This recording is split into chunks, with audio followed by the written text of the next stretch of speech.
Well, it looks like 2025 is going to be the year of slop. Well, at least when it comes to entertainment, anyway.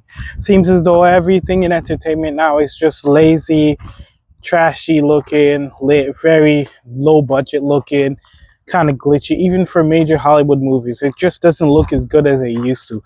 Everything seems to be slop now. And everyone has been blaming AI lately, and like, just everyone everywhere is like, AI is only making slop. Like, AI can never make stuff as good as people. And it's all these passing off and the blame on AI and everything else. And yeah, I'm not going to talk too much about AI, but I don't think that's the reason why it's happening. I think it's just because a lot of entertainment has gotten quite lazy. Like, one of the things that actually made me think about making this video was actually a comment I saw on like a video on YouTube, where the video on YouTube was mostly about AI voices and AI voice generation, because they're looking to replace voice actors not because the voice actors aren't great, but there's so much drama going on right now about US voice actors that are dubbing over anime, and it's like messing up the industry right now. That like there's a big push to replace a lot of them with voice actors that are actually AI generated, so like there's no backlash and no controversy over what's going on, because it's an AI doing the audio. They're not going to cause controversy later on, and I think that's a good idea, because there's a lot of AI models right now that are coming out that you can actually clone the original voice and change the language. So the original voice actor that does the original anime in whatever language it is in, they can actually use that original audio and just add the English text, and the AI can generate audio that is in English using the same voice actor's voice, and even mimic the tone and everything. Just direct replacement, basically swapping it from whatever language it is to a different language, just swapping it without very much effort. Just basically like how you hit Google Translate. You can do the same thing from one language to the next using the same voice, same everything, same annotation, same expressions, everything. And it's actually easier than actually getting an AI voice to just completely do a new voice with the same expressions with the same expressions. So it's easier to copy it over with everything intact, keeping the same expressions, same tone, same everything, same voice, than if you were to create a new voice altogether. But the comment that got me thinking on this video was, there was a comment that says, I can't wait till AI slop is gone from the internet, that to the point where we have something that can weed out all AI slop and just block it all, so everything generated by AI gets blocked automatically. And I was like, yeah, that's nice for you to say, but the video you're currently watching is being 90% AI generated. Yeah, they're showing clips from the original person and from tweets and all the stuff, so that they have editing. So all the editing and all the clips and everything in it is regular clips.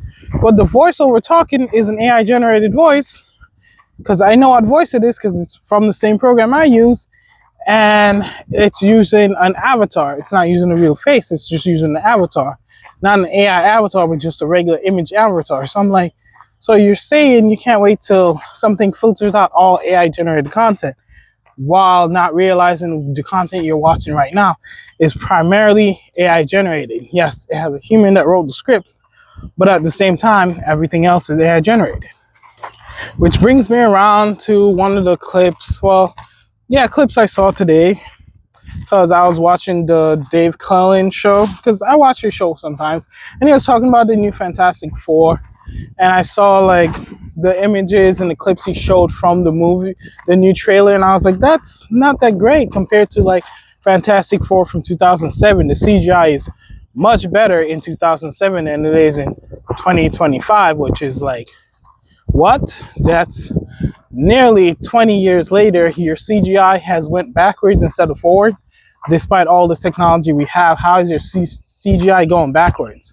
Which is making the movie look sloppy, and it's making the movie look not very good. And same thing with the new Snow White movie. It's not very good CGI. It's not very good acting, not very good writing. And it's the same thing happening with a lot of movies. It's just, they're not very good. They're very rushed. They're very sloppily put together. They're just lazy movies. And it's like, you can't really blame AI on this, because a lot of these big studios aren't using a lot of AI. And even the ones that are using AI, they're just being very lazy about it. And when I say they're being very lazy about it, I mean they're really being lazy about it. Because I saw a clip on YouTube, just a regular YouTube uploaded this. Just one of the regular meme guys uploaded this clip showing a quick interview. It's like 5-second interview of a guy interviewing a girl. Nothing in that interview was real.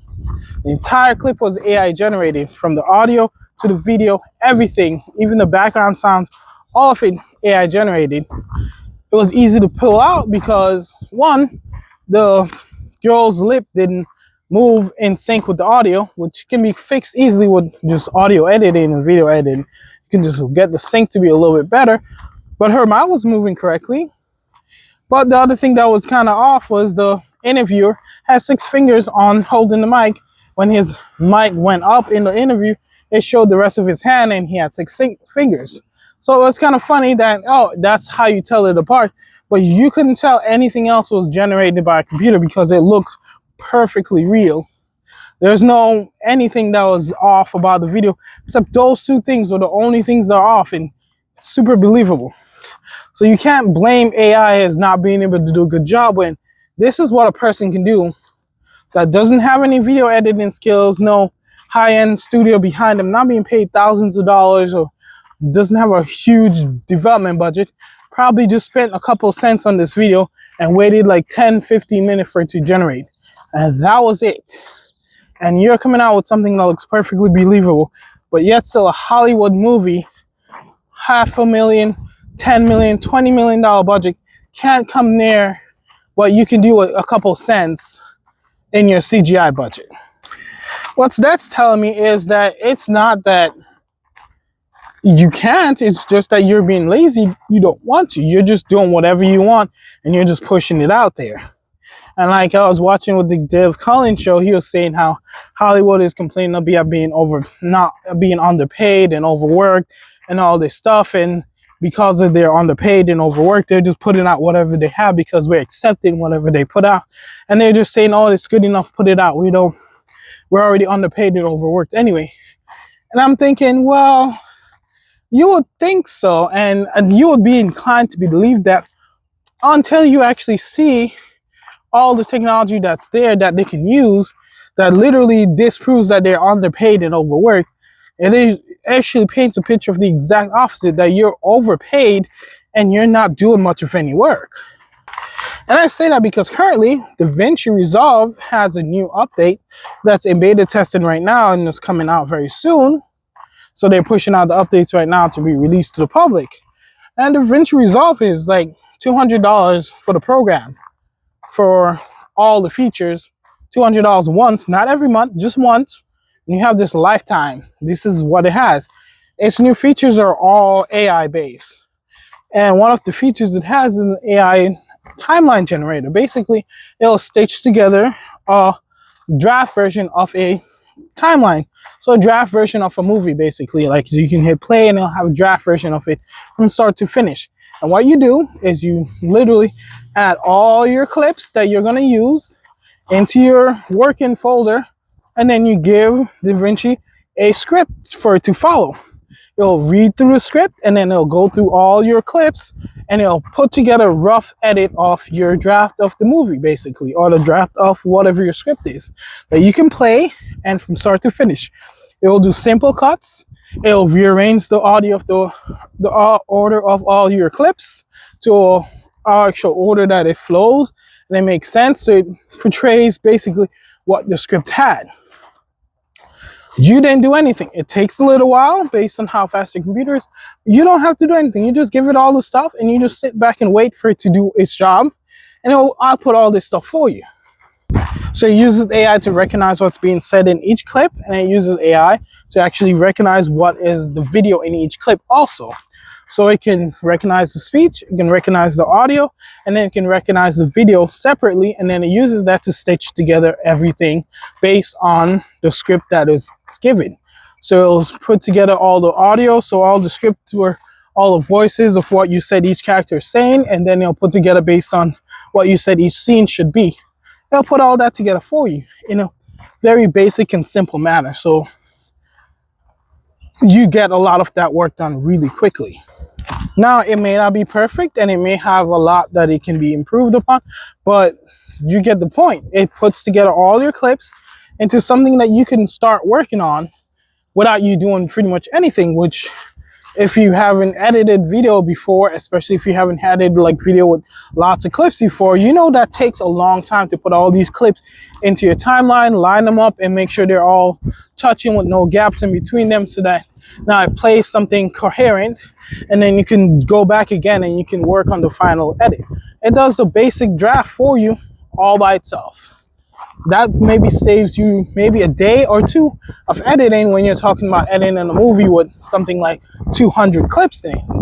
All those 200 clips gets put in your timeline properly without you having to do much. Now you can go through and start editing and cleaning up your clips so that it makes a better movie and the scenes flow better and everything like that. And then you can add your audio under it, like your soundtracks and all that stuff under it. Now, with that being said, a lot of the work is already done for you and you have done not very much. So when you come back and you say you're overworked and you're underpaid, and you're saying, well, these people are working 90 hours a week and towards these movies and they're having to spend all day, all night editing, and you think, well, if you're spending 90 hours a week editing, but then you have a software that can literally cut 90 hours a week, well, not 90 hours down by however, but can cut out something like 4 or 5 hours and turn 4 or 5 hours into a few that you would have to be sitting there editing, reading the script and editing, picking out clips and all this stuff. It turns 4 or 5 hours of that down to no time at all, because you could literally just have it do this before you come into work. Before you even start working, you have it do this while you're at home, or when you leave the end of the day, you get all your clips together, you put them all together, you put your script in there, you get everything together, then you have it run this, and then you go home for the day. You come back the next day, and then you actually start your editing. So you have an entire day, maybe 2 days that you would spend doing this done for you while you're not even at work. And you're overworked? How? It's not just that, like a lot of software that you use for video editing lets you do a lot of stuff pretty quickly and pretty easily. And a lot of the software since 2007 has decreased the amount of work you actually have to put in towards video editing to get stuff done, especially when it comes to CGI. For instance, I remember the first time I ever did green screen back in 2012 or 13. It took a long time. It was a lot of work to do a green screen video. I had to go through, I had to do my keyframes, and then I had to get it set up, and I had to key out the background, so basically delete the green in the background. Then I would play it, and it would have like fades where like it would cut into your shoulder, your head will go missing, parts of your head will disappear, parts of the background will show back up, and then you had to stop the video whenever that happened, back up and see where it disappeared. Sometimes it was maybe you moved in a weird angle and it made like a reflection of green somewhere on your skin, or it wasn't even that. Sometimes it just disappeared, like the shade of green in the green screen changed a little bit, and you have to go and you have to edit the actual key to make sure the shade is included also, so it wouldn't disappear again. Now, the last time I did a green screen last year, because I haven't done one this year yet, last time I did a green screen, and this is in the same Premiere program, you would click the green screen at the beginning, select the color of your green screen, and it would process and go through, and it will do the whole screen. You wouldn't have any of these little issues that you would have to go back through and try and play through and key out and all this stuff. All of that was already done because the program and the software had advanced to the point where small shades of green was not able to be keyed out. It wouldn't make the parts, the slight reflection of green that showed up on your face disappear. It wouldn't do all that anymore. And you didn't have to do any extra work. So when I hear all these complaints about how, especially from people in the Hollywood industry, complaining about how being in the industry is so much more work now, and they're so much more underpaid now than they used to be, I'm thinking, how? You're being paid more than you used to get paid, and you're doing less, because there's no way you're doing more, because most of the software, all the software that's up to date has made it a ton easier to do any kind of editing. Audio editing has automatic leveling, automatic editing for your audio to clean up your noise in the audio. All of that done without you having to do much. Even this mic right here, it's a cheap mic, but it does actually have noise cancellation built into the mic itself, that I no longer have to go and try to clean up my audio after recording. It's already cleaned up automatically by the mic itself. Before it even gets to the phone, it's already cleaned up. So if I have access to this, imagine what a studio with a $10 million budget for the equipment it has. Of course, they have a ton of equipment that doesn't even make them required to have any kind of audio editing that's needed to clean up the audio. Their audio is already coming out nice and sounding perfect. Now they just have to do their regular editing on the audio. Their cameras have much better cameras, more depth, more pixels being picked up, more bits being picked up, more ratios, more colors being picked up than the camera a normal person uses. So now their video quality is a ton higher, that they don't have a lot of more editing to do. They can add their own filters onto it that make the video come out perfect. And it's a whole lot easier to do every one of these things because technology has advanced further. And this is even before you compensate or include any kind of AI software. A lot of this software makes everything so much easier. But yet Hollywood's overworked and underpaid. But the guy with a tiny little studio by himself is making YouTube videos with better CGI, better graphics, better audio editing, better everything than the $10 million budget studio. And he's doing it in 1 week while they're taking 2 years to do it. Tell me how they're underworked and overpaid. It sounds like they're underworked and overpaid. Yes, they're not overworked and underpaid. They're the exact opposite. They're doing less. They're putting in lower effort. Everything is less, but they're expecting more, which is the state of Hollywood right now. Do less, expect more. All the movies they're having right now is just remakes and reiterations of older movies. The last movies they came up, very few ideas that are brand new, very few innovative ideas on top of that, and then even the remakes are even being lazy and not innovative. Like even Snow White, instead of making a live action version, they could have just remade the old version and keep it completely animated. Much better technology for animation right now than they had when the original Snow White came out. They could have made a more believable version, a more accurate version, and have a much more entertaining version that was more magical because they didn't have to use people. Much more magical. But they wanted to do live action and it didn't come out very well. It looked atrocious. Not only that, but the acting was subpar. So when you look at Hollywood now, they're just being lazy and they're just outputting slop. And I think it's going to keep going this way for the entire year, maybe even into next year, that it's just going to be tons of original, lazy, put together work.